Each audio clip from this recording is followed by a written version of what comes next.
What's going on, everybody? This is Chris K, burning the red shirts, making another appearance here with the second week of 10, doing conference previews. Go figure, if we just put together like a little bit of a schedule of doing these, we become more consistent, Andrew.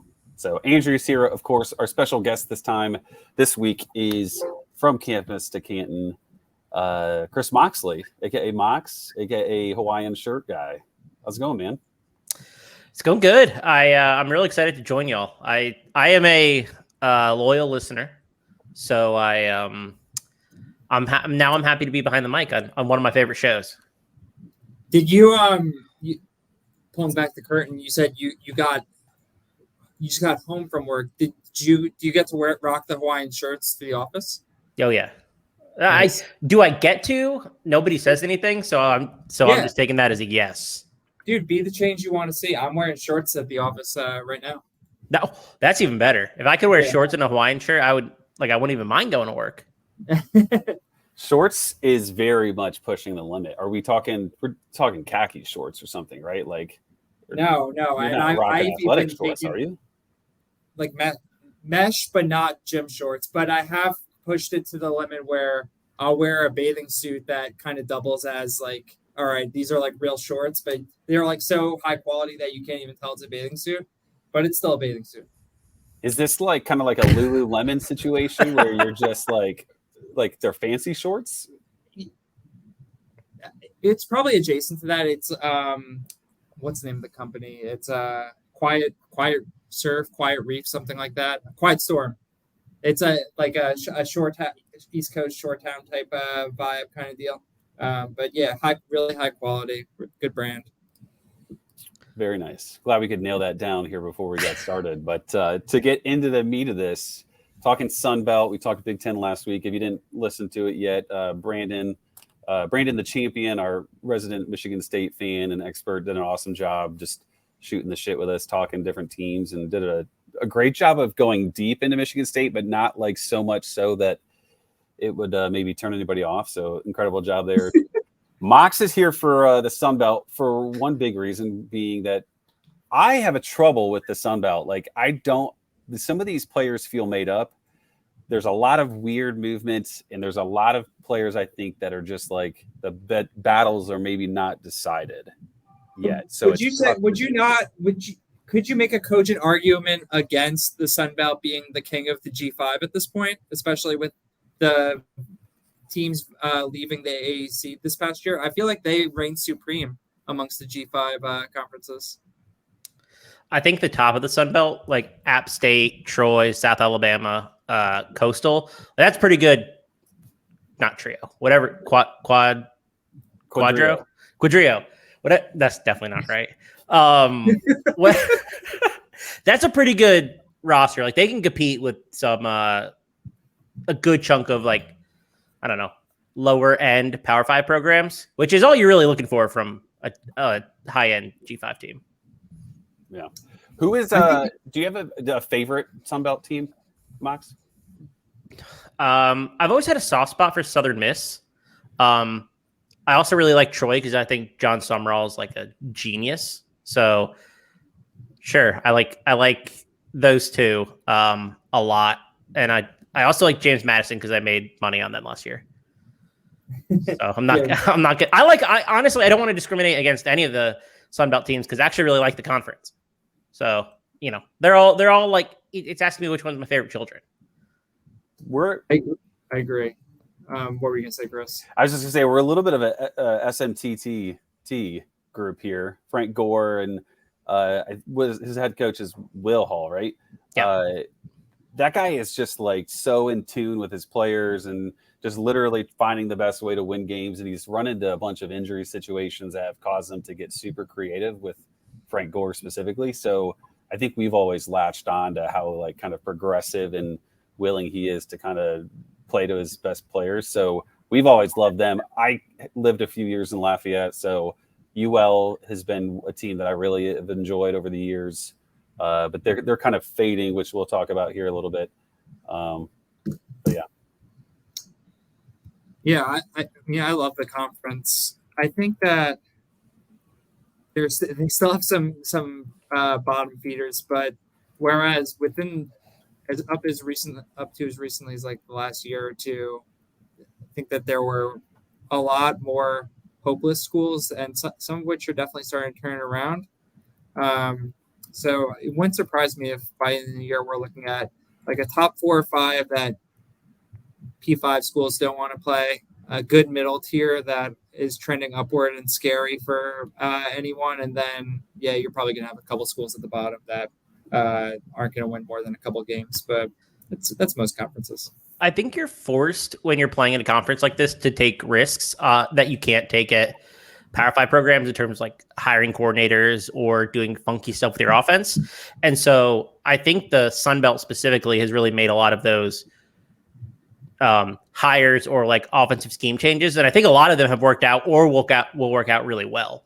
And so I think it's a lot of the coaches in this conference currently are like pretty smart dudes. So I'm excited to see how the next couple of years go if, realignment doesn't totally screw everything up again. Right. So leading into the conversation here, more specifically to like players and changes in terms of hires and stuff like that, Mox, what's maybe like the one thing this offseason that's like, when it comes to a Sun Belt team, like what are you like the most interested out of one of these, 10 or 12 teams in the conference? Is there anything that jumps out to you? So there's so much change at the quarterback position across the entire conference, basically. Like very few returning starters. There's Grayson McCall. There's Darren Granger. Outside of those two, like Carter Bradley, I guess, at South Alabama and Gunnar Watson at Troy. But like it's a pretty heavy turnover conference. So I want to see how a lot of these offenses are operating. One that really stands out to me, though, if I'm going to get specific, is we're just talking about Louisiana. I'm really interested to see what Louisiana does on offense because I think they have a quarterback who could be like really, really good. I just don't know if they're going to actually go that direction. That's my question. I want to spend way too much time talking about that team from a bunch of different angles. I love Wooldridge as well. I assume that's who you're talking about? No, I'm talking about their third string guy. Who? Zion Chris. So Woolridge and Fields were both out all spring. Chris takes all the first team reps and he plays on both sides of the offense in the spring game. He's like a legit track athlete. He ran the 200 meter, he ran the 400 meter relay. He's 4.4 speed. He has a state javelin record, or at least had it for a period of time. Excellent arm, 6'2", 210. I really like the kid. Like, I think he's super athletic and he has a nice arm. Like, I think he's the best quarterback on that roster, and he made legit steps in spring. So I don't know if they'll go to him to start the year because I think they're going to go with Woolridge, who they probably should. It's just I really like Zion Chris. I think he could be really good. And he's only a redshirt freshman, so like this is only his second year. So it might be a year 3 guy, but he's a player who I think is really, really interesting. So you are potentially saving me from lighting money on fire because I spent about an hour staring at the ceiling in my bedroom last night before I fell asleep, trying to figure out why I shouldn't, or which of these two options is the better bet: the under 6.5 wins at like plus 135, or the under 7.5 at minus 122. With the idea being, so I didn't know anything about this dude, Chris. I hit up Nikki and Allen about it a little bit as well, and he mentioned him. But Wooldridge, like he ripped his ACL to shreds down the stretch last year, and he's not just out for the spring. Like the latest article I saw at the end of the spring is that they expect him to be out into the 2023 season. Fortunately, they have like the softest possible landing to start from a schedule perspective. So, like my thought process though was that okay, they're like not knowing anything about Chris, I expected and just knowing how Chandler Fields plays football. I expected the quarterback product to be awful if Wooldridge didn't start, and maybe they drop one of these cupcakes that they opened with, and then they have a tough time getting to 7 or 8 games when the schedule kicks up. They really lucked out from a schedule perspective this year. So, 8 wins seems like a lot, and I don't have a ton of faith in the coaching staff, but I don't know. I could just see them finding a way to not lose 5 games with that schedule. So I don't know what Chris is going to be from a can he win you football games perspective. I'm more interested. Basically, he was described as a better, more athletic. God, what was his name? The quarterback that was there forever with Napier. Levi Lewis. Levi Lewis. More athletic, better arm, Levi Lewis. Like, that's an interesting player to me. And so I don't know if he can win games, but I do think he's fun. Yeah. I would take the under on their win total, though, because I think this defense is going to be terrible. They lose, what's his name? Zion Hill-Green, Jordan Thibodeau, who are like both high-end creators of pressure. And so I think like Thibodeau had like a 20 or like 25% pressure rate, and that's pretty crazy. I don't think they're going to be able to get back after the quarterback. So I just don't like this defense. So they're going to be put in heavy passing situations, and that's not what Des Moreau wants to do at all. So I would take the under if we're actually talking like win totals here. Yeah. I didn't really see anything. So Demeraux, I assume that's, you said something like that. The idea was that it's just like a succession chain going from Napier to him, right? Same kind of thing. Like he wants to do the Napier like program building type thing, and it just seemed like everything last year outside of Wooldridge finally getting on the field and looking competent, everything outside of that was just worse than the year before. So I just expect that more or less to continue with this team. Yeah, I have no idea what to expect in offense. They lose so many key pieces. Like, yeah, you want to, like, Michael Jefferson's a tough loss, even if he isn't like an amazing receiver. Like Chris Smith had been there forever. I think they have interesting players, but it's just this is the most unsexy team. It kind of feels like I really like Zion Chris at quarterback. And I actually think Draylon Washington at running back is pretty interesting too. Like, he's 220 and runs a 10.8. 100 meter. Like, that's really fast for a guy who's that size. No idea though if any of that's going to work. They're just athletes, and I don't know if they can actually play football. But yeah, I don't know. Their team definitely is interesting. Like, Peter LeBlanc's been there forever at receiver, and he's just kind of, we know what he's not still there. I think he is. Yeah. Lance Legendre, the Maryland transfer that used to be a quarterback. And I think I had that right. And now he plays receiver. So, like, when those are your top two guys, it's not necessarily the best. It's not the best thing. And I don't think they have like a running back or running back room that's like good enough to carry them.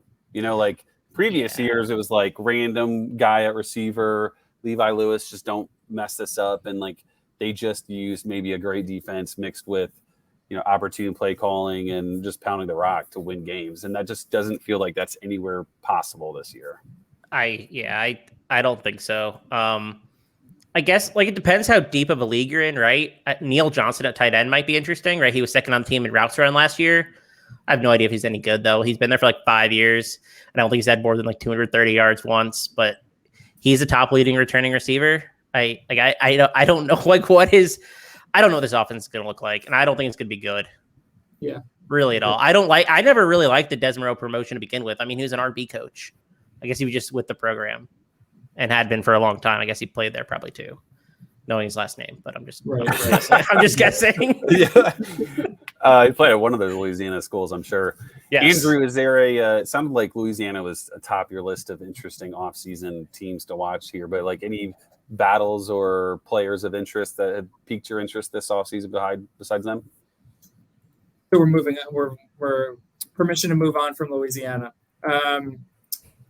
Well, we're in round 10 right now of a best ball draft, right? And Hornsby is still on the board. Are you going to take him with your next pick? I wasn't planning on it, no. But that's not really.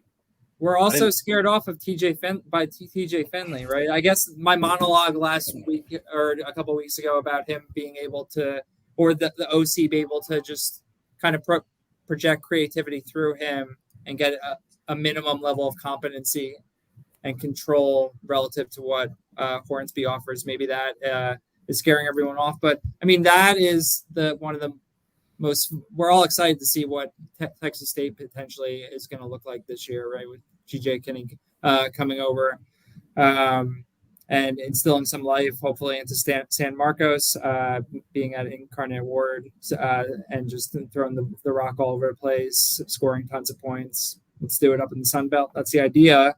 Where where are you guys at? You think it's going to happen year one, or you think it's going to take a year or two before we start to see fun stuff down there? I wouldn't be surprised if it's year one. And it's not that I'm against taking Hornsby here in the 10th. I just spent picks on quarterbacks, so I wanted to try to look at something else. So I'm not against it. I told you this weeks ago, I'm not worried about Finley. I've seen him play plenty. I wouldn't be surprised if the offense hits immediately. I think some of these other disciples that have moved on to other places have all gone to P5 locations, like Texas Tech, Washington State situations, these kind of Arbuckle type guys. They just have gone to more competition than what they were used to. So year one production shouldn't have shocked me. But Hornsby in that offense, they have Ashton Hawkins. It seems like a decent group of players, generally speaking. If he's any good, I wouldn't be surprised if he just goes crazy this season. Yeah, it's gonna be all or nothing, right? I don't even know if Hornsby's good. This dude looks like Slender Man. He's 180. He's 6'2". I don't want to say he can't hold up for a full season because that's stupid. And we've seen him play and stay relatively healthy. He just doesn't really get in because KJ Jefferson. But I don't know how good he actually is. I'm not worried about TJ Finley at all. TJ Finley is not an FBS quarterback. He just isn't. I'm not even sure he's an FCS quarterback. He might be a D2 quarterback. He's terrible. I'm not worried about him. If he starts over Malik Hornsby, then Malik Hornsby's got to be just the worst quarterback in the world. Right. I think there's a certain level of risk that I'm not comfortable with drafting Hornsby. I just took Queen Ewers, but I really like Queen Ewers over Hornsby. And Hornsby was in my queue, but it wasn't really that high. If he makes it back around, maybe I'll consider him. But I probably won't. They weren't that hype about him in spring. They weren't oh my gosh, this dude's amazing. Yeah. It was pretty muted stuff. And I really like this offense. I don't know if they're a year away though. That's my concern, right? You bring up Kinney, you bring up Mac Leftwich, and you basically do the whole Western Kentucky thing, which is take the whole offense, transplant it, but you're not bringing the quarterback, the wide receivers, all of that. All of them are essentially out of eligibility now. So I don't know what to expect. Right? That was the thing. Didn't they bring 3 O-line guys with them? I think they brought the entire offensive line, didn't they? I think that's what Ethan had said once to us in Slack. They only brought in they brought in 9 offensive line transfers this year. So yeah, they probably brought in the whole lot. But I mean, they have no returning offensive lineman production from last year. So they absolutely needed it too. And a bunch of dudes transferred out of the program. I think they only have 4 guys who were actually on the roster last year that are playing or that return. So yeah, that wouldn't surprise me. I have honestly no idea what to expect. And I think him Hornsby going in the double-digit rounds is probably accurate versus where he was going. I think he was going top 5 not that long ago, and I that was just too rich for me. Yeah, well, I just took him in a C2C league, a supplemental draft in the third, I think, as well. And I felt okay doing that just because of the format, but I don't know. There's a risk there. There's also just a shit ton of upside, so I'm not gonna the rushing aspect too is super interesting, and you don't actually have to be good, right, to be a great college quarterback. So, this is my kind of thing with Robbie Ashford to an extent. I think Peyton Thorne is way better than Finley, which is saying something. But they're not good passers, and that's totally fine as long as the offense schemes correctly and finds ways to make the passing game somewhat relevant, right? So as long as that can happen, then you have a shot at a productive offense and a really good season, because rushing yards and rushing touchdowns can wipe away, make a 180 passing yard game look great. So I know do you want to defend Hornsby one last time, Andrew, or do you have a new take on it weeks later? No, the two, if I recall correctly, our two main samples for judging him are most of a game against Mississippi State where he only you look at it was one of those stat lines where he was 8 for 20 for 263 and 2 and a good rushing output as well. And then we were all hyped going into the next week when he started against LSU, and the game conditions were a nightmare, and LSU's defense is flying all over the place. He's not able to do anything on the ground. That was it was a game with like a 70 or high 60s over under, and then at halftime he was like 3-0. He gets pulled for the UNC kid. I feel like that for lots of reasons, like trying to judge him in that game probably isn't a great idea, especially considering he's not going to be running away from LSU kids when he's playing in most of those Sun Belt games. So his greatest strength will probably be more of a strength than we saw it play out on the field in 2022.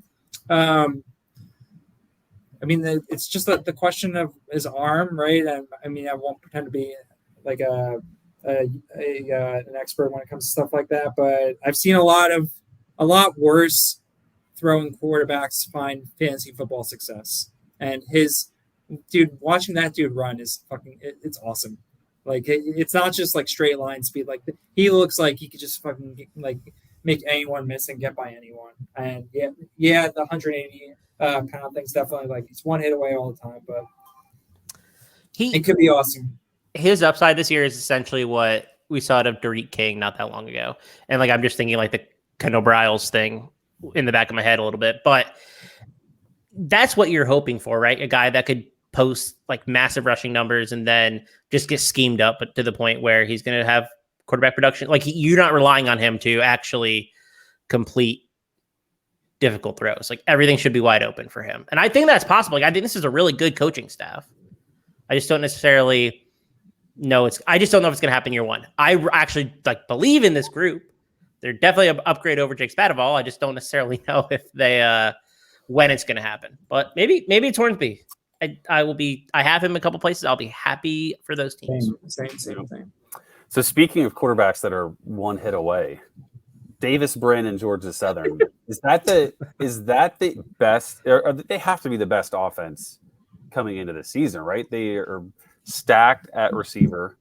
They return. I mean, Davis Brin has been playing quarterback for many years. Jalen White returns. I thought OJ Arnold was decent enough as like an RB2 type.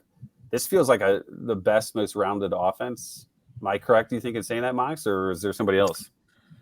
No, I think this is going to be the best offense in the Sun Belt. Davis Brin is better than Kyle Van Treese, and Kyle Van Treese threw for like 4,300 yards and 27 touchdowns on like 47 attempts per game. Like Brin is a better player than Van Treese is. So, and assuming we get healthy starts out of Burgess and Hood to start the year, I think Hood tore his ACL a little bit late, and I don't know when he's going to be totally healthy, but I'm expecting them to be pretty much 100%. And then we have your boy, JJ McAfee, who I really like as well. Like I've definitely come around on him.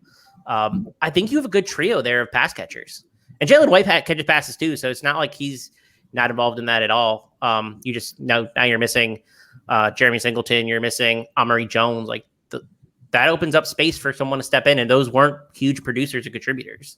They also brought in 2 Power 5 guys, and Quealy and Jalen Barden. Now, I would argue they're probably not going to do anything, and that's totally fine. But like, nobody knew who Derwin Burgess was until he popped off. Until Mox tweeted about him. Until Mox tweeted about him, right? Like, so there are random guys that Caleb Hood wasn't anything crazy until he started playing on the field. We saw what he could do. So it's shockingly a packed room, which is what 2 years ago or 3 years ago they were running triple option, which is just absolutely insane to think about.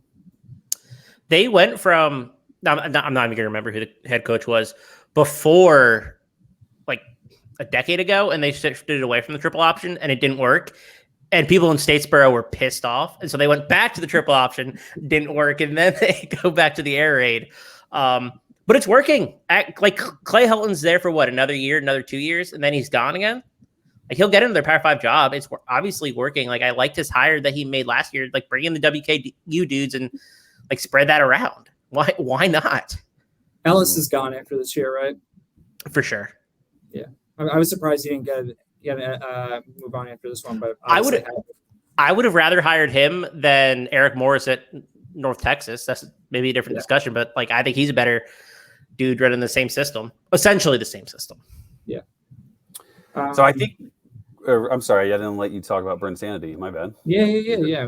We have what, 2 hours here. So, but this Bryn transferring to Georgia Southern was this year's like Plumlee going to UCF, where as soon as they hit the portal, I feel like the immediate thought was, out of all 131 schools, this is the one spot I want this dude to go, and it actually happened.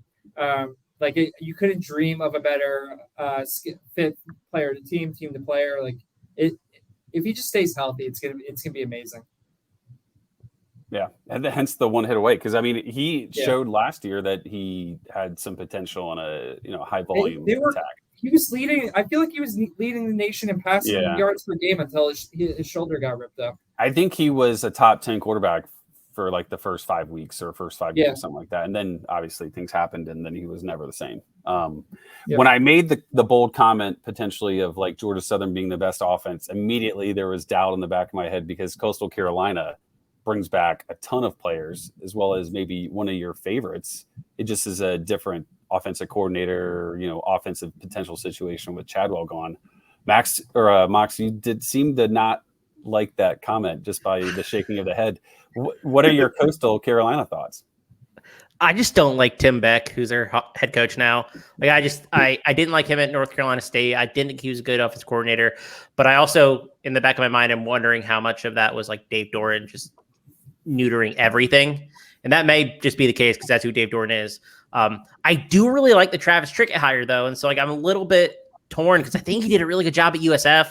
Like that team was terrible, had very little going for them in the quarterback position, and still managed to be like 44th in EPA per play. Like that's pretty impressive regardless of who you are. I like the tools they have there. Like the players are pretty good. Like Pinkney and Jared Brown are both good receivers. I think Braden Bennett bounces back. So like the offense structure is probably all right. The biggest concern that I essentially have is like, what does the offensive line look like? Because they're losing Will Lampkin, who's their center. I think he was an all Sun Belt first team like 4 years in a row or something. Like he's been there forever. He's really, really good center, but he's like 5'11". Super weird. He's like 300 pounds. Very, very weird proportion guy.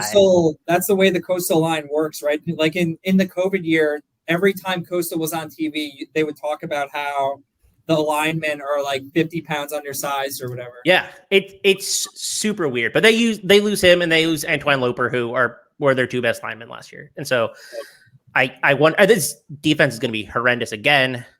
So that might help just offensive production even more. I hate their defense coordinator hire. I think Craig Navier is a stupid decision. But here nor there, there is potential.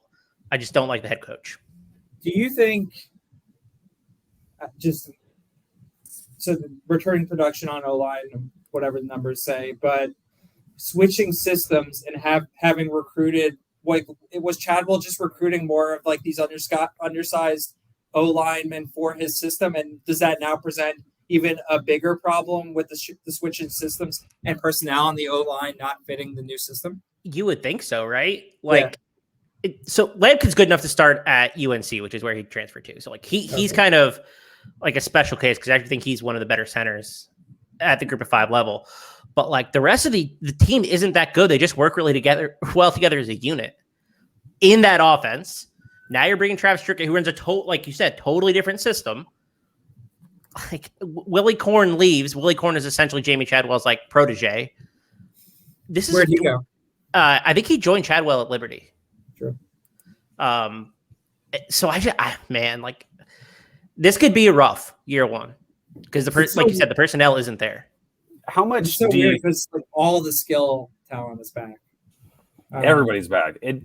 We have one of the best college football quarterbacks, of the last few years in Grayson McCall there. I mean, obviously in terms of efficiency numbers, if Coastal Carolina wasn't breaking off like 60-yard touchdown runs and like random trick plays like that with Chadwell, I wonder what we could have gotten out of McCall with those years. Where are you in that volume? Wasn't insane.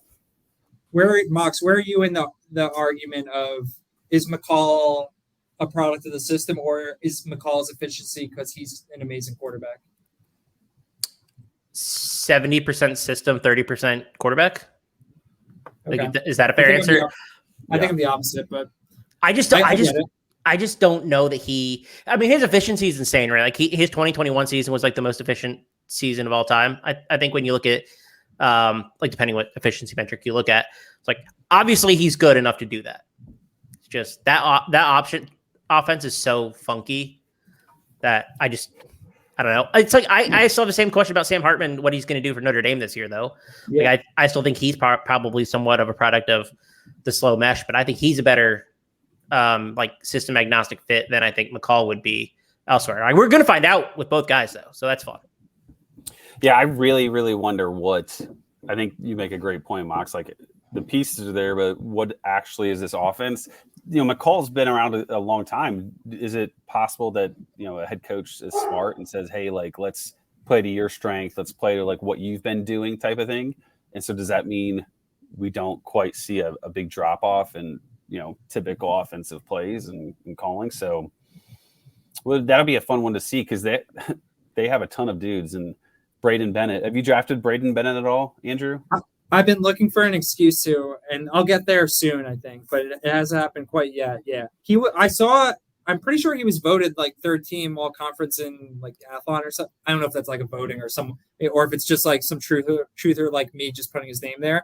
But I mean, you could dream, right, on the athleticism translating. But the problem is, one of the problems is like outside of last year, all the injury garbage that he dealt with, and then Chadwell checking out that in the stretch, presumably. What better fit for him could possibly exist than the way that their system traditionally operated, to getting him the ball in space, both running and catching. Like, I don't know how you can project him to be utilized better than how we've seen him used to date, just from a scheme perspective. But like, he has amazing gifts, and I would love to just see him get 10 to 12 touches. Like, it could be enough to translate to some boom weeks. Max, cheer him up a little bit. Give him one good reason why Bennett is worth a late pick. Oh, I just think he's a really good player. Like, I think he's a system agnostic type guy too. Last year is basically just a write-off. Like, I am just ignoring everything that happened last year. Injuries to start the year, and then like the whole situation that you were outlining with Jamie Chadwell just being like checked out. The offense was terrible. McCall was hurt. The defense was terrible. They would go down like 30 points and just quit. Kind of like it was bad. And I'm not sure he wanted to come back in that either. And what you could say what you want about him being like a gamer or whatnot, but like if you're a player, you probably don't want to come back in those sorts of situations. So I have teams where I could have cut him, and I did not. I have not drafted him yet this offseason, though. So that is, but I'm probably going to. Draft him in one of our best balls. Yeah, I feel the same way. It's fair. It's early in the season. We still got about 25 best ball drafts left, so we'll get there. That's true. So one of maybe the most intriguing hires or changes in this conference, Old Dominion. They bring over the guy from Fordham, right? And they went crazy the last few years with their different offensive metrics. We would all agree that this is a year one work through issues, and year two we see potential? Or do you think right now, Mox or Andrew, do you think right now there's a guy on that team that's 100% worth drafting in all sorts of formats? Besides Javon Harvey? Because like I think he's the only guy. And I think he's worth an early pick too. Why is he the guy that is projected to ascend?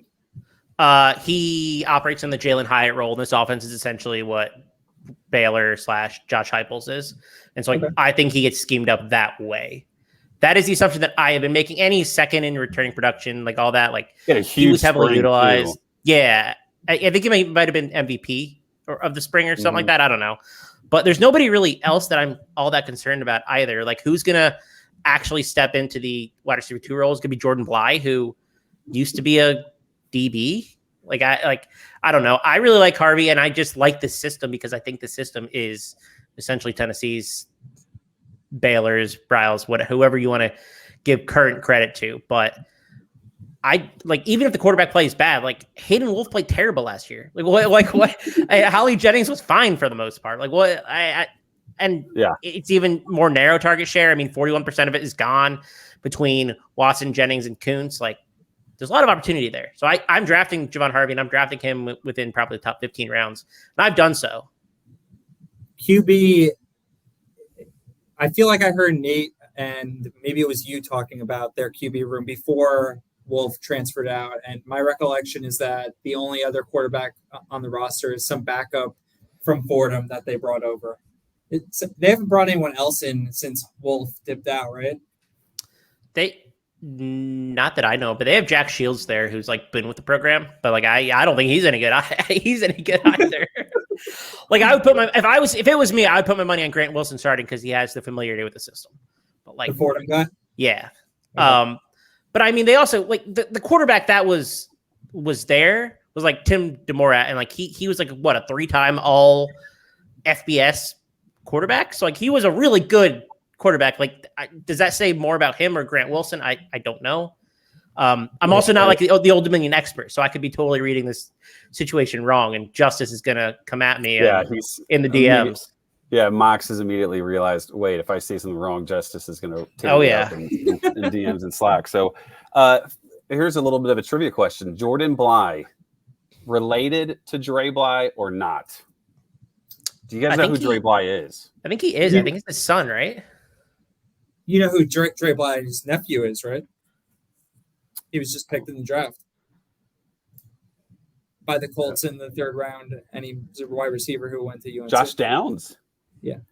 Wow. That's one heck of a family. Yeah, that is Dre Bly's kid. I just looked it up. I know that all the different Canvas to Canton podcasts that I listen to and all the different guys I listen to there, they like to make people related to others that aren't. So shout out all those guys. But yes, there is a relation here. So very cool. It makes me, we're going to really quickly off the beaten path. Mox, you mentioned FCS transfer. I'm sorry, Andrew, you mentioned FCS transfer quarterback. Do we think Tony Muskett's the UVA guy, right? Like which FCS transfer quarterback would you prefer? Or do you have absolutely no idea about either of them? I don't think it's going to be Tony Muskett at Virginia. I think it's going to be the dude who plays baseball. Wolfork? Jay Wolfork, yeah. I don't think it's going to be Muskett. Muskett was kind of terrible in spring. Although I'm really bummed about it because, like, what a great quarterback name. But I think it's going to be Wolfork. I think they had a game or they had like some sort of baseball thing going on, so we didn't play in the spring game. But like he would have been the quarterback one. It's like I think I want to take. I also even if Wolfork is the quarterback one, and I don't know, or even if Muskett's quarterback one, and I don't know for sure that Grant Wilson's starting at ODU, I'm probably gonna take Grant Wilson anyway because I have very little faith in this Virginia offense to do anything. That is like a burning of a roster spot. Yeah, the ACC preview pod will just be tearing apart UVA for 40 minutes. Yeah, and it won't even be driven by me.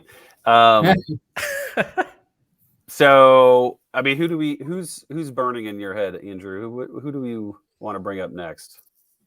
Mox, your boy is Damian Webb, right? I have drafted him almost every time. Yes, I didn't draft him this draft. He went too early. Yeah, I started stealing him from you, I think, a little bit. I mean, but what do you think of the idea that there's not that much difference between how things could play out for him relative to like Rasheen Ali, except being in a more competent offense? And I mean, he's going to probably get somewhat less touches and he's made of glass, but just from I don't know, I feel like you could dream on scenarios of like similar usage, just given what, I mean, every time that Webb was hurt last year and every time I've gotten to see another South Alabama running back touch the ball, it just feels like it's 3 yards and fall down. So I would think that they're just gonna give him the ball as many times as they can in conjunction with hitting lots of passes to their pretty fun receiving core. But I don't know. Maybe there aren't that many similarities actually, but just in terms, I could see like similar just RB. I don't know what the metric would be called, where he's just getting the numerator of touches relative to the RB room. But him and Ali are both awesome Sun Belt running backs in running back rooms where I would think that they're going to get lots and lots of carries and catches. I can buy that. Especially from like a rushing share perspective, right? So he had 56% backfield dominator last year. You're looking for like above 54 for like kind of elite production, 21.5 weighted opportunities per game, 2 targets. Like those are really elite numbers. Those will get you like borderline RB1. finishes. Plus, he had a bunch of touchdowns. The question is basically, will the offensive line be good enough where he can run for like more yards per game on the same number of carries? So can he be more efficient? They return all 5 starters. I think they returned 5 of their 7 most experienced linemen on the team. The receiving weapons are essentially a little bit worse because Jalen Wayne's gone. So can he get more than 2 targets per game? I don't know. The other problem is like this defense returns almost everybody except like Darrell Luter, who was fine, but like the core of the defense is essentially back, and there's going to be one of the best teams. So are you relying on production from the rushing game more so than Ali? Probably. It's like that's just a slightly scarier bet. But I mean, I'm drafting him everywhere. I love LaDainian Webb. He's like a top 6 running back for me. It's just I think Ali has that ceiling. Don't you need to view his season last year in terms of like first half, second half, given he just tried to play through nagging injuries? Like he was elite for the first half of the season. I'm not worried about that at all. Like I know exactly, right? Like, I just mean through the prism of like, okay, I feel like I don't know how people do their analysis, but when we're doing 2023, right, we look back on 2022, we look at numbers in aggregate, and we see where he finished. Like it's like not the smartest way of doing it, but a lot of people do, right? The idea of you look at how the last season's numbers, you think about how that's going to translate to 2023, but his 2022 numbers, I'm saying, are skewed in the sense that he basically was trash like down the stretch last year because he's fighting through injuries, missing games, leaving games early, not getting as much of a share of carries as he would have and was when he was healthy. He was in the conversation for like top 2, top 3 running back for the first couple months of the season overall. And you can argue we can get him at a nice discount now because of how he finished 2022. Yeah, I think he goes too late. You're taking him, you're stealing him from me. I mean, I was taking him pretty clearly in the 3rd round, and I was the one taking him in like the early 3rd, which is where I think he should go. Yeah. There's no, I would much rather have him than, I mean, I'm just looking at our current draft. Whatever. I can be mean. I'd much rather have him over like Will Shipley, Say Bangura, maybe Trey Benson. Yeah. I think I would just rather have him. I just think he has a ceiling higher than the majority of those guys. And we already saw like he was hurt last year and he still posted like an elite backfield dominator. Like you want to see 54 plus in the 56 with injuries, with missing games and all that stuff. Like he's going to be the starter there and heavily utilized. Like 25 plus touches per game is probably in his range of outcomes if he stays healthy. Yeah, I took Shipley there, and I would just say I was. Well, I said I could be mean.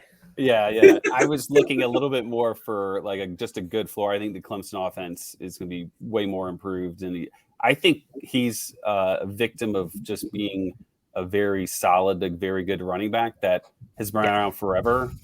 So like people came in with this huge idea of what he could be. He's 85% of it, and now he's almost like being unfairly hurt by it. But I mean, I certainly get the appeal with Webb. The upside is insane. I don't know if I believe the whole running back room thing being an issue. Sure, it's a lot of coach talk about all these other guys, but the guys we saw last year were not impressive at all. So unimpressive that they made Webb that one game be like the 3rd down back. Remember when it was like anytime there was a big play, he was on the field, but every other touch that was just a random 1st and 10 would be the backups. I don't know how much I believe that. And what about this? Like, what about the room being deep enough where they know they can just pound Webb, and if he gets hurt, they have guys that are viable behind him. So I think it could go both ways. I was trying to say that everyone sucks in the running back room besides him. I would agree with that. Yeah, people are saying, and I listened to Jared on CTN this morning. He had said, "Well, there's a lot of coach talk about these other guys being really viable to good running backs." I don't believe it personally, but my argument against that was what I said. So I'm with you more, Andrew, than these guys actually being good. You kind of brought up, Andrew, a little bit of like, well, are we looking at the first half of Webb and then going to it's much different than the second half. There's another running back in this conference that had basically 3 to 4 monster games and was very pedestrian all the other games. Do you know who I'm speaking of? Kimani Vidal. Actually, no, but maybe that rings true. I'm talking about Frank Gore, your boy. Frank Gore, I don't know that I have the numbers in front of me. I did it a while back. Like, if you look at his season, he basically blew up the bowl game. He had a monster game in the bowl game. It was so much fun to watch. And then he had maybe 2 or 3 other like legit games, and it was like 45% of his overall production. So do you think, as a Gore truther over there, do you think we're going to see more of those 4 elite games? Or do you think he's a player that is just going to go ham for 4 games and you're going to just love it those 4 weeks and be okay the rest? So I'll give my answer, and then you tell me at the end if it's a cop out or not, because I think it might be a cop out.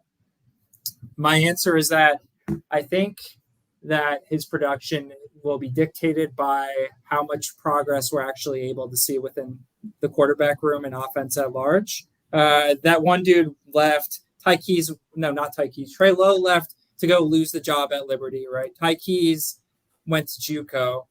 Not that like those guys were transcendent or anything, but now what do you have? You have Zach Wilkie and some other guys who like it seems we're in year 3, and I don't know if it's a good or bad thing to say that Will Hall has managed to win as many games as he has with just the most ridiculous QB room situation and outcomes, bar none, I think, in the FBS, just the absurdity.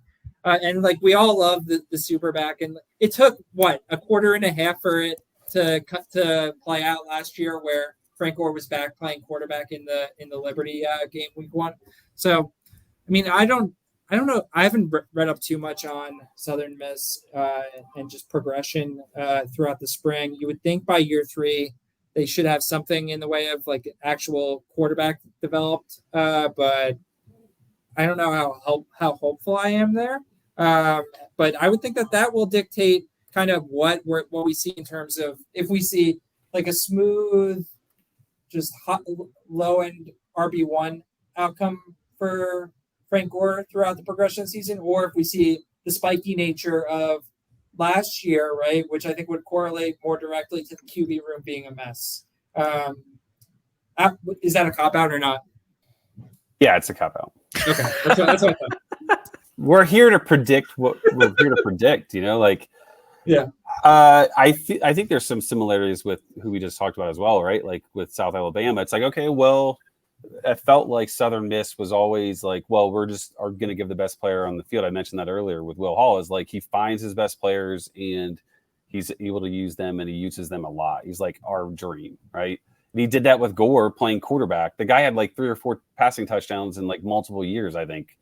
I think something like that. So like, obviously he's willing to do that, but there have been talks about like the running back room being better. They got that transfer from Memphis, Rodriguez Clark. I don't think he's any good, but there's more guys there. So couldn't you kind of argue, hey, well, these other running backs are going to bite into that room and that share of touches, like the same potential situation with Webb? I don't like Gore this year. I'm with you. Why do you not like Gore? So I thought Zach Wilkie was going to be the guy. And then they're talking about like Billy Wiles, who the hell is Billy Wiles? Transferring it. He's a walk-on at Clemson 2 years ago, and now he's competing for the starting job. Like Wilkie got benched last year as well. Like he was a true freshman though. So like I was fine with that. But super weird situation with the quarterback room.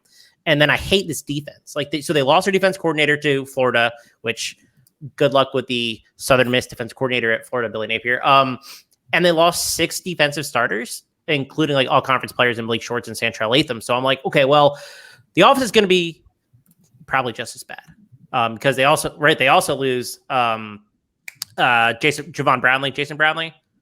Yeah. Javon or Jason, I don't remember. At receiver.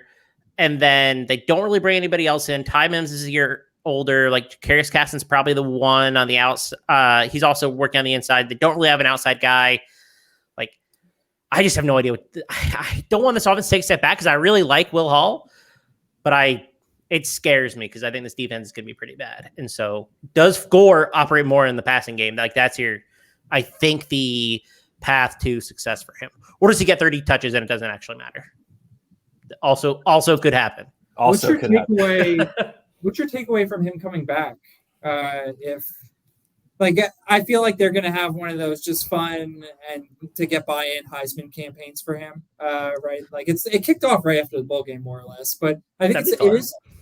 I'm sure he could have transferred to a different program and garnered. He could be a Power 5 running back for sure. Yeah.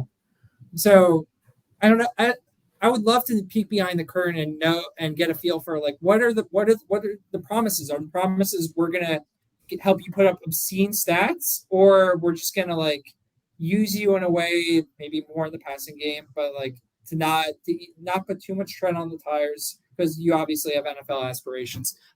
Maybe it's different for every player, but I think it's interesting to think about. Yeah, he's just so weird because the game script can get so out of hand so quickly for them. Yeah.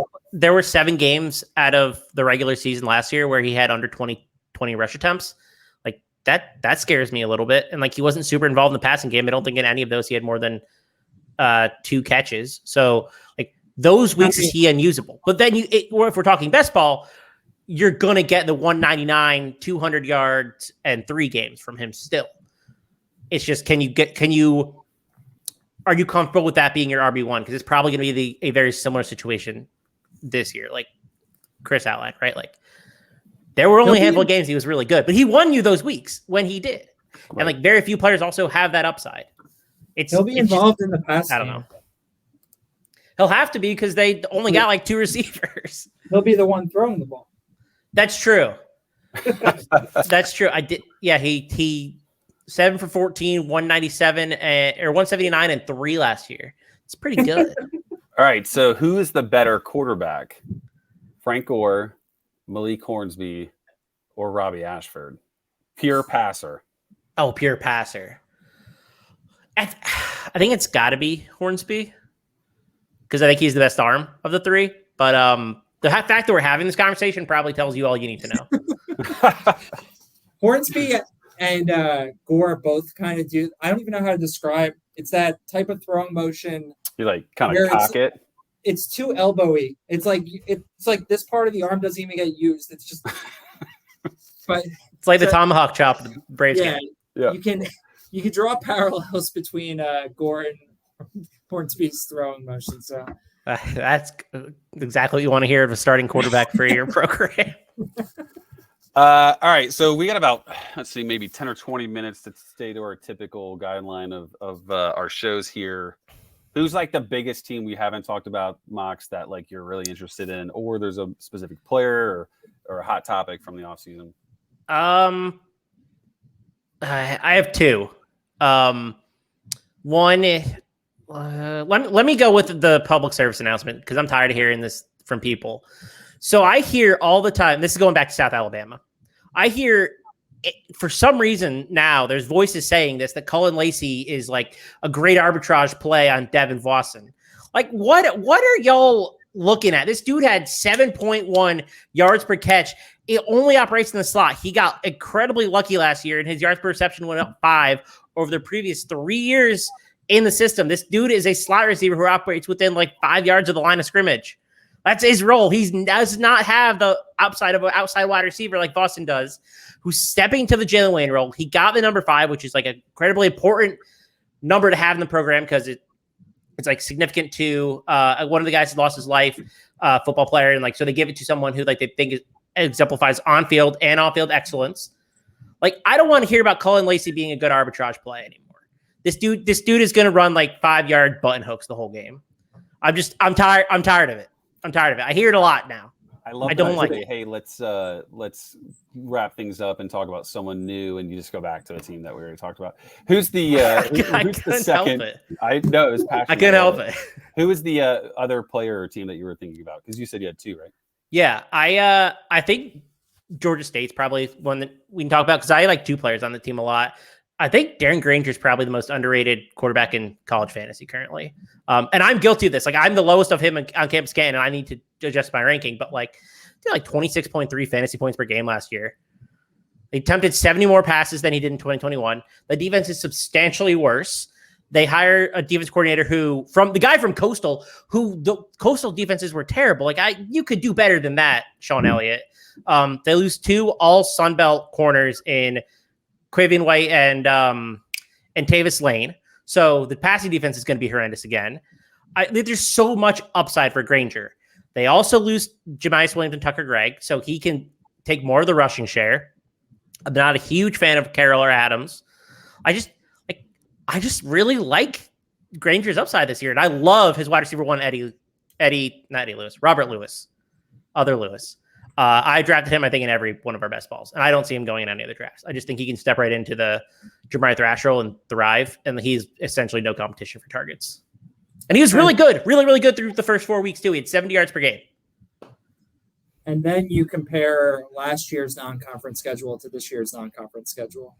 And last year, we didn't know how bad the UNC defense was going to be, but against your Gamecocks and Army. And this year, it's like they open with it. I forget who it is. It's like FCS, horrible team, Charlotte, and like UConn or something. Rhode Island week 1.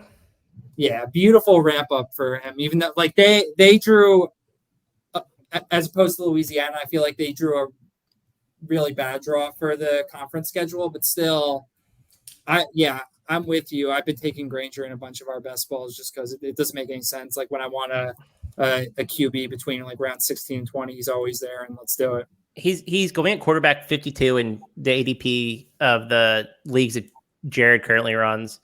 Is there? I don't want to say safe because nothing's probably safe, but like his floor is almost a quarterback 2, or at least a top 30 quarterback. Like you're not getting that elsewhere.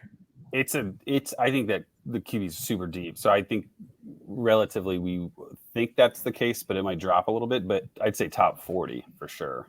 For sure, it's just it's the running aspect to it. He's a good enough passer with some good weapons. They're going to score a lot of points, and you get to root for him on Tuesdays in October this year, which will be fun. So, but yeah, Andrew, I know you had kind of mentioned, Andrew, in some pre-show notes that are we targeting Granger or are we targeting the running backs? Did you have an opinion on that? Yeah, I think it's Granger. The running backs, they're going to do the 2-back thing, right? I don't know. The only one I've drafted so far from the team is Granger, and I'm happy to just kind of take him when I'm always targeting quarterbacks around there. This draft we're doing right now, I actually went and paid up for quarterback for like first time, I think, all season, but usually I'm grabbing lots of quarterbacks in between like rounds 15 and 25, and he's there, and he's one of the ones that I like to land. The only pre-show notes. There's 14 teams in this conference. I have notes for all of them except for one because I couldn't think of a single thing. Can you guess who it is? ULM. Yeah. What is there to say? I don't know. I really don't know either. That was the team that I have the least about. I just have no idea what to expect from that offense this year. Thad Franklin is the transfer from Miami, right? The running back? Yeah. Thaddeus? Interesting. Thaddeus Franklin. Thaddeus Franklin. I don't know what to think of that because I thought he looked That's a good running back name. Yeah. I mean, name value, it's up there. Yeah, for sure. What is their offense supposed to be? Dude, I have Do no they still idea. have that dude Matt Cubic who was their OC and then came back? Is he still there as their OC? I think so. Yeah. When he was rehired, right? The idea was, he coached Gerard Evans. Like, it's gonna be fun. It's gonna be throwing the ball around, running the quarterback around, and then I don't know. I feel like last year was just nothing really good or interesting happened. I mean, Jaya Wright, who's probably going to be the starting quarterback, right? Is I was going to say G5. Well, now G5. He's like G5, Dollar General, Dollar Store. You picked it out of the trash can, John Reese Plumlee. Like He's super athletic. Like he can run. That's kind of all he can do, though. I don't know about this offense. You got to think the game script will be good for him, right? They're going to be down a bunch. But if he's just an athlete that can't pass, they have one of the best names in college football, in my opinion, and Bugs Mortimer. I just think that's an incredible name. But besides that, I got not much here. I mean, Tyrone Howell had like 900 yards last year, or like 850 yards last year. So like, he's probably worth drafting in like holding your nose and something at the end, yeah. But like, you're probably going to get a couple weeks where he gets you 101 just based on game script alone. They brought in Nine Davis too, who couldn't really carve out a role on a Utah State team that really needed wide receivers last year. So he was competing with Terrell Vaughn though, and no one's besting Terrell Vaughn. Dude, this conference is too interesting. There's like 5 awesome teams that we haven't talked about, and because we're probably just not going to for time constraints reasons. I love this conference. Sponsors only paid for an hour and change of worth of programming this week. Is it weird that, like, I think 2 or 3 years ago we would have probably started with App State and we haven't said one thing about them? Is that weird to you guys? I don't really like their offense this year, so no. I'm just saying, in years past, it was like App State was always the team you talked about, because they just had so many great running backs and always producers, and they just won a ton of games, and now it feels just different. It's funny too, because like essentially the band is back together. Like they brought Frank Ponce back at offense coordinator, they brought Scott Sloan back at defense coordinator. Sean Clark is still the head coach, but the personnel just hasn't matched what you want to see from this program. Like they didn't bring any transfers. They didn't bring a transfer quarterback in. They brought in some interesting transfers at receiver and running back, but like they're going to run more. Like they don't have a Chase Bryce. Like this offense just isn't interesting. So the coaches that you mentioned are back. What do you mean by, so were they previously coaches at App State and they left and now they're back? Yeah, I think Sloan was defense coordinator from 2010 to 2016 and 17. And then Frank Ponce was there for a while. Was he on the offensive side? Yeah, he was at Miami last year, which like take of that what you will, but he was there and he was the offensive coordinator, quarterback coach for Malik Cunningham his freshman or sophomore season. So like he's done some quarterback development. He also worked like closely with Chase Bryce when he was at App State previously. So like a guy like Ryan Berger, who I think is going to start at quarterback and has like some rushing abilities, pretty interesting if you're in like a 50-round 2014 league. In one of our dynasty leagues, I grabbed like 3 of their running backs at the end of the year, knowing that like a couple would move on, and I'm like, oh, I'll end up with the RB1. And it's probably not that interesting given the trajectory, and B, I'm pretty sure none of those guys are actually going to be valuable. Like the App State RB1, it feels like it's maybe a thing of the past in terms of like, all right, that's a thing to lock onto from a fantasy perspective. Nate Noel is only like 185 pounds. Like he can't be the true RB1 either. Like they brought all the guys on that roster like 185 to like 195. I think Amani Marshall's maybe a little bit bigger, but like they brought in Mikael Haywood, who I really like, but not a feature back. Kanye Roberts is a little bit bigger, but like I don't think he's very good. It's like who's breaking out here? I have no idea. So the answer is probably nobody. Arkansas State used to be super fun from a fantasy perspective. Corey Rucker is back, assuming he's eligible. Is he the only player that you're looking at drafting, or is this just a no-go, a no-fly zone? Man, all right, I'm gonna get real sick here. So they brought in a transfer from UT Martin, Zach Wallace, who's like 6 foot 220. He had 1,000 yards and 16 touchdowns in 11 games last year, 31 touchdowns in his last 2 seasons, led the spring game rushers with 60 yards. He's going to be the RB1. Yes, the offensive line was 129th in average line yards last year, but bringing 3 big-time transfers, 2 from Ole Miss, a really high-end guy, Jacob Bayer from Lamar. They really like the way that this unit came together in spring. They're all over 300 pounds. They're probably the biggest line in the Sun Belt. I'm just saying, a guy like Zach Wallace has potential. Does your wife kiss that mouth? Can I get it real quick? Go. Is JT Shroud white Joe Milton? Rocket arm. White Joe Milton. No idea where it's going. Probably getting shoulder surgery since his shoulder was so messed up. Maybe that fixes the accuracy and he just hits Rucker deep. Do you think he's going to be the guy? Because I have no idea if it's going to be him or Jackson Daly. Like I've been operating that it's Daly, but why not AJ Meyer? Is he even there? Is he? No, he can't be there. Still, he can't. I don't think he's there. He's gone. I was gonna. Jackson Daly was actually someone that our recruiting team liked last year as like a G5 quarterback. So I think Shroud's an interesting guy. So I'm sure. Hopeful it's not him, but he has the Butch Jones connection, right? So maybe he just gets the nod. That's true. I hope Rutgers healthy because he had that ankle injury all last year that messed him up at South Carolina. Like he never got to play. And the only other note I have in this passing game was that Jeff Foreman, he's in his fifth year, one of the two, right? He added 20 pounds in the offseason after being 170. Like you don't really do that as like a 5th-year player when you're like only 170. I thought that was super bizarre, but like now he's 6 foot 190. So do with that information what you will. But I don't know. I kind of like Zach Wallace if you think the offensive line's going to be a little bit better. You made a good argument for it. Do with that information what you will. Yeah, someone will have to draft Sunbelt players in that 50-teamer that happens every summer. So if you partake in it, you will be forced to do it.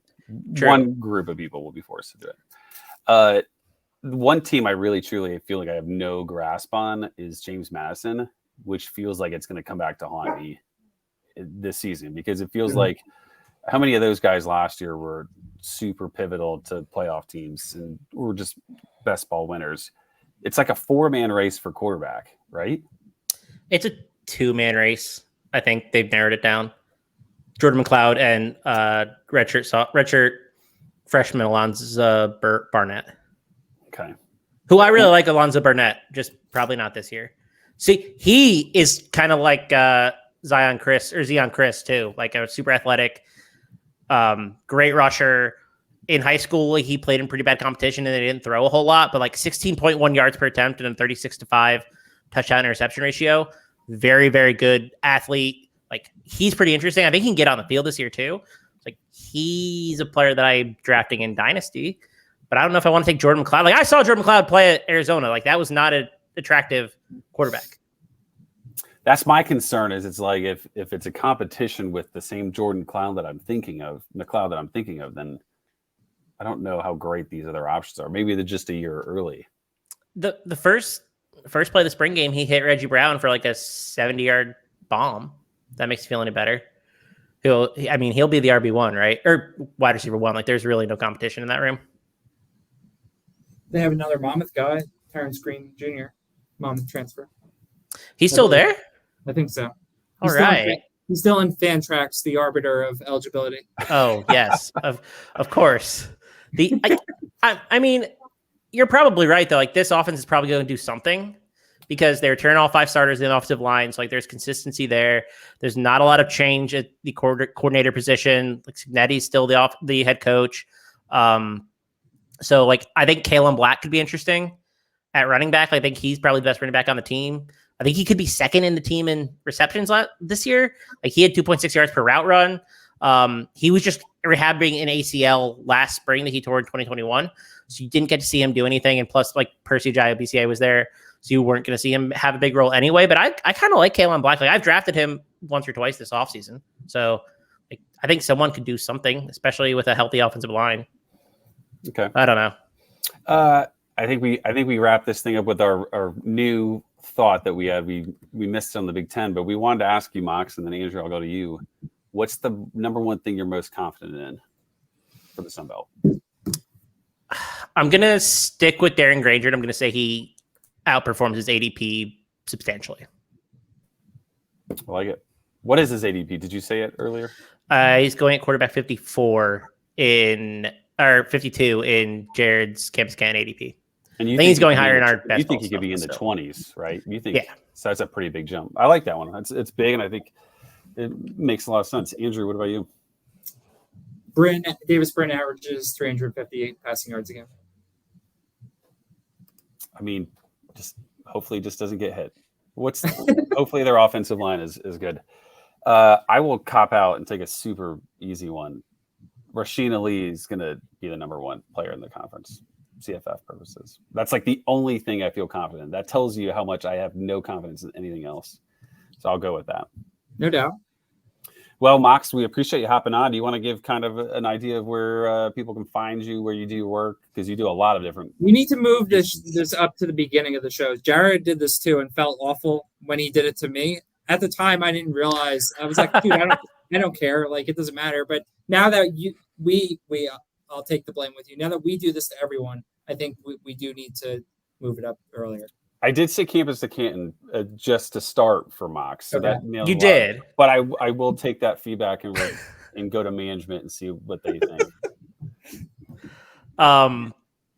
It doesn't bother me either. I really don't care. But yeah, I mean, you can find everything I do at Campus Canton. I'm writing a bunch of articles currently, a bunch of different off-season strategy topics and team previews and whatnot. And we're wrapping up our CFF guide that comes out July 4th. So I'm really excited to drop that. But honestly, everything I do is over the Campus Canton feed and on the website, or, got a bunch of podcasts on the YouTube page and videos. So check those out as well. Your Twitter account, because I don't have the names showing. So give them your Twitter account. Chris Moxley 19. Perfect. Well, we appreciate you hopping on. I mean, I think we had a great start with Big Ten, and I think you kept it rolling. And just every single person, I feel like at some point in the show will show off why we chose him. And your Zach Wallace piece really nailed it for me. So that was your one shining moment. So I appreciate that. But that and all the defensive, the scary individual defender call outs. Dude, thank you so much for coming on, man. This was awesome. Yeah, absolutely. I'm happy to be here, and I'm excited to listen to the rest of the conferences. Awesome. Well, hope everybody has a great week.